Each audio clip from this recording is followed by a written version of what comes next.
What's up, you guys? James Strickland here. Welcome to week 37 on my road to 700 pounds on bench press. This week is very exciting. Obviously, I got a PR, 620 for two, and I will show you guys that in just a second. This whole week was a little bit off. Basically, after my bench day on Tuesday, got a little bout of food poisoning of all things, and was basically down and out, just puking my guts up, did not feel well at all until probably Thursday. So I had a couple days of losing some weight, losing water weight, and just feeling crappy. But kind of recovered. I did skip day three this week. Basically, did not hit the secondary bench day with any of the accessories. Because it just wasn't worth it in order to come back and then do bench day on Monday again for the deload week. And it, just not going to work out. So try to play it smart. But without further ado, I'm gonna go ahead and show you guys the training video this week. I'm very, very excited. 620 for two. So I got my warm up here. My last warm up, 585 for a single. And you'll notice in just about all of my heavy bench days over 600, my last heavy single is typically going to be 585. Depending on how high we're in the sixes, it may even be like upwards of 620 or 630. But see how this feels? Very quick. The only time I've ever had 585 quicker than that is on meet day in the warm-up room. So very excited with that new grip. That's definitely I guess you could call that a PR in the gym for a warm-up. But like anything, I tell everybody, little accomplishments add up to big ones. So little PRs mean something. So going right in to my 620 by 2 set, getting a solid lift off from Justin Dubs over here at Dubs Barbell in Spring, Texas. Very, very fast, controlled. And I actually hit the pin on that second rep. And instead of letting it bother me, I let that bar settle a little bit and then just went ahead and dead pressed it on up. Strength is definitely there, felt amazing. I'll talk a little bit about that day in just a second. I want to show you guys basically what I did. I'm calling this day 2. This is my squat day. Want to see if I could get in and get some squats in on a Friday after I was laid up all day Wednesday. I took Thursday off and came in Friday. I actually forgot my belt. I took my wife's belt into the gym and didn't notice it until it was heavy set. So I went ahead and took this as an opportunity to get a beltless squat PR. For feeling pretty crappy the last couple days, I will take it. But I did want some redemption on that. I didn't feel like I got a lot of work in that day. It just felt a little bit off. And like I said, I didn't want to hit any more heavy accessories or any accessories for bench, because I'll be hitting bench in the next couple of days. I don't want to stress that too much, but since it's going to be a few days until I hit legs, I like to keep legs in the mix. I went ahead and came in with my belt on Saturday. Went ahead and set a goal for a PR for 5. Once again, I want to stress, I am not maxing out on my legs. I am probably about 85% effort, maybe 90 if it gets a little high. I want to back it off a little bit. But so these sets of 5 for 605 is definitely a PR for me, but my strength is through the roof when it comes to my legs right now.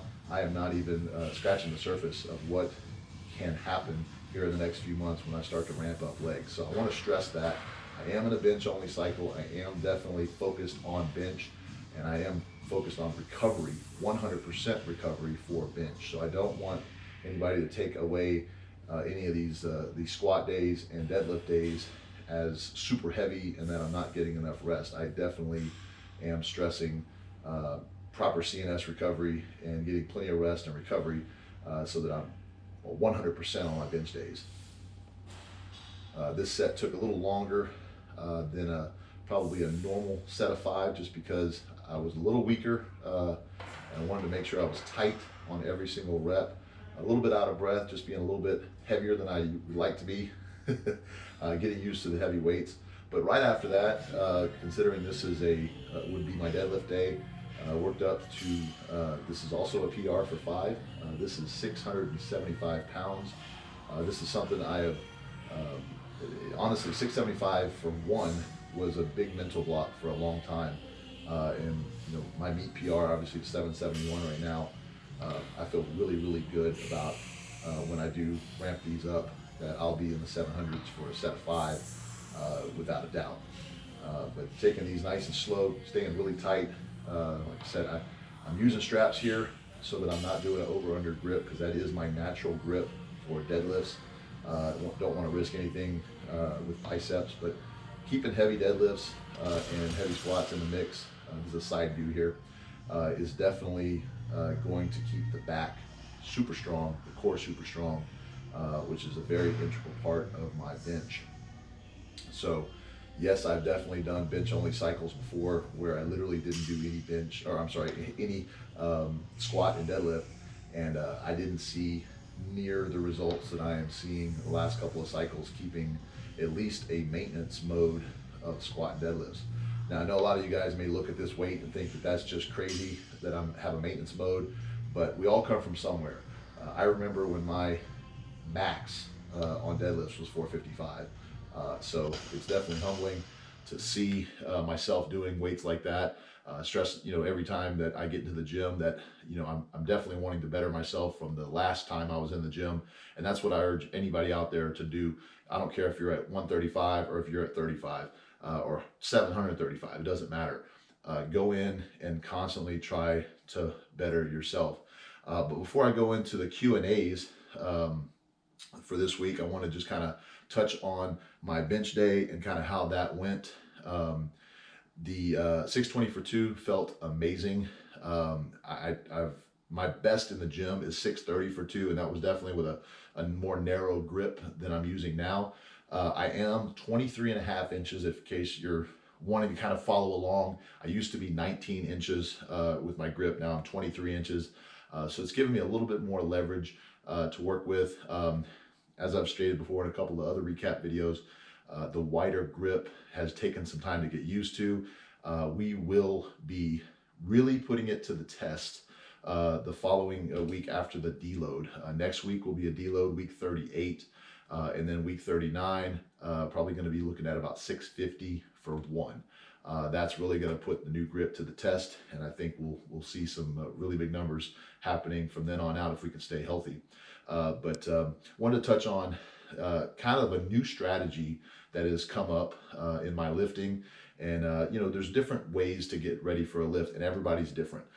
Even from 1 year to the next, or a couple years, or even 6 months, or just random, you'll find that something will motivate you for the lift. And a lot of people will ask, how do I get amped up for a lift? What do I really do?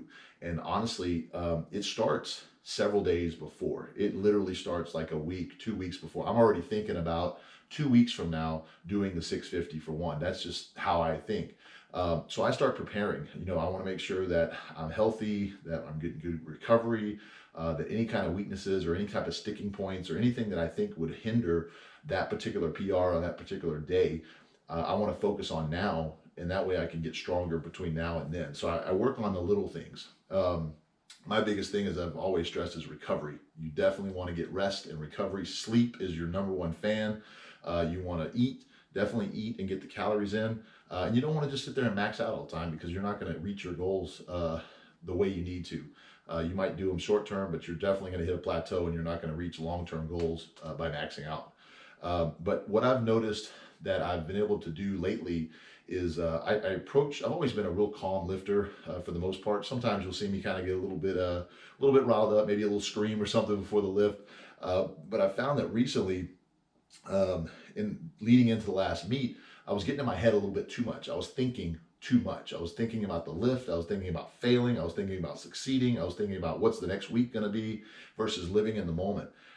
So right now, presently, for the foreseeable future, basically what I do is I put on a nice song, kind of tune out, whatever it is. It could be rock, could be rap, could be a little bit of everything. Honestly, I listen to just about whatever, dance, hip hop. I mean, It just depends on what I'm in the mood for that particular day. Sometimes what I'll do is I'll hear a song on the radio or on one of my MP3s, and basically it starts to move me in a kind of an emotional way. I start, oh, this is my jam or whatever, and I'll just favorite that song and I'll make sure that's the one on for that day, because for whatever reason it's hitting me a little bit more. It gives me chills. In fact, just telling you about it is giving me little chills, and that's when I know I'm ready to go. That's when I know the lift is going to be successful, because I've kind of blacked out everything else and I'm just listening to that particular song. Currently, what I'm doing is I just kind of put myself in a happy place. And I know that sounds cheesy, so if it doesn't work for you, don't do it. If you want to get screaming, yelling, and get slapped on the back, and that's what gets you amped up for a lift, then freaking do it. It distracts me. So I get in my happy place. I just, I really imagine, just being happy that I'm able to lift and that I'm able to do what I can do. And I just want to set the bar higher. And that really just makes me smile. And so you'll probably notice I have a little grin, a little bit of a smirk on my face before a lift. And it's not cockiness, it's just being happy. There's just a little insight in case you guys care, little stuff like that. I know a lot of lifters just kind of put stuff out there and lift, and they don't really tell you what they're thinking. And I thought I'd share that with you guys. But feeling 100% now. This is actually a few days after I've been able to get all my lifts in this week and heal up. I definitely feel a lot better. I'm pretty sure that was food poisoning that kind of got me down and out. It happens sometimes, but definitely wasn't like a stomach bug, because I would have been down and out for a few more days. But I'm going to go ahead and jump into the question and answers that I have submitted. So I'm going to go ahead and pull that up. All right, so my first one here is from Tay on YouTube. Asks, can I still run? Now, I don't know if that's kind of a facetious question, but yes, I can absolutely still run. It's not near what I used to be able to do. When I was trying out for the NFL back in 2010, 2011, I was able to run about a 4.8, and actually I ran a 4.7. I was a little bit lighter, but I would say my fastest 40 ever, which is on a stopwatch, was about a 4.6. But I was about 260 pounds. I'm 305 pounds right now on average. I did dip down last week. I went down to about 290s just because of water weight. So I have bounced back a little bit, probably sitting around 303, 305. But if I had to go run a 40 right now, I'm pretty confident I'd be under 5 seconds. And I know that's not super fast for some of you guys out there that are pretty small and that can run, 4.4s, 4.5s. But I can hold my own. If you got me mad and I ran after you, I'd probably catch you. But regardless, I know sometimes people will ask questions like that because they see big powerlifters that are kind of out of shape. I take pride, and I'm not saying that the other guys don't, but I do take pride in how I look. I really do want to have a balance between being strong, being one of the best, and having a good physique. Part of my strength really is, how do I feel and how do I look? I don't care what I look like to other people, but how do I look in the mirror? I like to see a six pack. I like to see at least an outline of something that resembles one, and not just a big gut. That's me personally. If you, are 400-pound power lifter, but you can lift a car, I don't care how that is. Just do what you do, and I'll do me. But a lot of people will say, they'll assume that just because you're strong, that you're out of shape. That's not the case. Some of the most in shape people that I know are freaking super strong, and not all of them are like huge. Some of them are 140-pound powerlifters, but they're really, really strong. So keep that in mind when you maybe judge a book by its cover. And I don't know if that was really how that comment was mentioned, but yes, I can definitely still run. I will be doing some videos on kind of other training, cross training, pull-ups, sit-ups, any type of cardiovascular type stuff. But I'm not going to do anything like that now because it's not the goal. So, but I appreciate that question. Moving on, I've got one from Instagram, and it's J_Brant_607.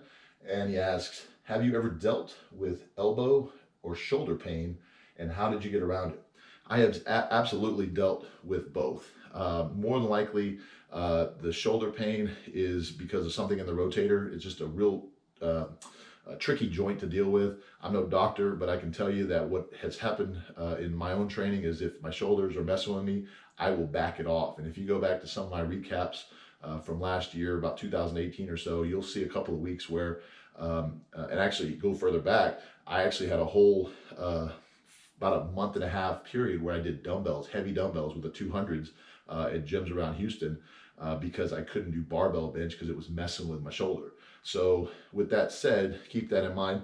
Now with elbow pain, it's a lot of the time it's tendonitis. It's something to do either, in your forearm area with the connective tissue here or up here right below the tricep, and somewhere in there it's irritating and it will actually radiate a little bit all around that elbow. To get through it, I wouldn't stress to hurt yourself.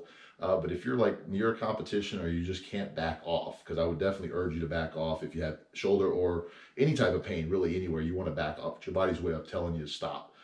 Some guys will think, oh, push through the pain. I haven't gotten where I'm at right now by pushing through the pain. Now, there's a difference between pushing through, a bad day, or maybe not trying to get that last rep, or I'm a little bit sore, but I'm still going to work out anyways. That's a whole different type of analogy here. I'm talking about when you got throbbing, earth-shattering pain because you're lifting, you need to stop. I will always stop. You'll always see me stop if I ever feel any tweak or in my pec or in my shoulder, in my elbows, anything like that. I shut it down. I assess the problem. Typically, I just back off for a couple days. I ice, I heat, and it's typically better. But in the case of like tendonitis of the shoulder or the elbow, a lot of the times you have to back off for a long time, like a month, maybe more. And if you're right outside of a competition, like I have been when I get it, I just kind of power through, if you will, with some elbow sleeves and just icy hot, just kind of dealing with the pain. But as soon as the competition's over, I am literally backing off, not doing any kind of weights until I can get everything under control. And most of the time it gets better in just a few weeks.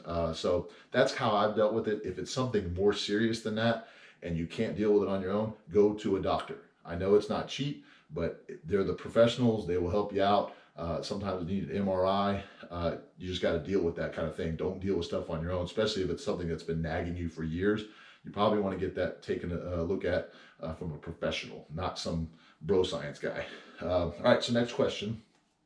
And last question, I've got Shannon Rouse from YouTube. What is a good dip alternative for chest? So I get asked this question quite a bit. Either you can't do a full dip for whatever reason or another. Dips are really good for the triceps. I find that you can really hammer your triceps with dips, and you also get a great stretch on the pec, and so you're able to really get into the shoulders a little bit without getting too much pain. But if you can't do that, the alternative would have to be a mixture of things. You want to definitely hit your triceps, so do some tricep rope. Or even tricep bar, if maybe the grip is better for rope versus a bar, or maybe a V-bar. And you definitely want to still hit your pecs a little bit. So maybe some dumbbell flies, even some cable flies. Those are some good alternatives for a dip. There's not one single alternative that I would say would replace a dip. But I got a lot of guys that I train that are a little bit too heavy body weight, and they're not used to doing body weight dips. So we do partials, and sometimes there's like dip assistance machines where you can kind of put some weight on, and it'll counterbalance your personal weight. But that's it for the questions this week. I definitely appreciate you guys submitting those. Please continue to do so. Leave a comment below. Let me know what you're thinking, and maybe I'll answer your question on the next video. But I definitely want to send a little message out to you guys that have bought my bench programs. Thank you very much. I'm glad to help you guys out. I've gotten a lot of great feedback. I've literally sold 1,000 of those programs, and I'm glad you guys trust my knowledge to help you guys build a bigger bench and squat and deadlift. And I'm wearing one of my t-shirts, my raw bench press shirt. You can find that on my website, bencholly.com. And you can definitely check those out. If you want to get one of those, I ship anywhere in the world. Just pay the shipping and I'll get you taken care of. But that is going to be it for this week's recap. Next week is going to be a deload. I'll have a lot of information about that next week. But definitely find me on Instagram. I'm over there, Swim Hack. And please like and subscribe this video. Share it with your friends. And I will see you guys next week. Appreciate it.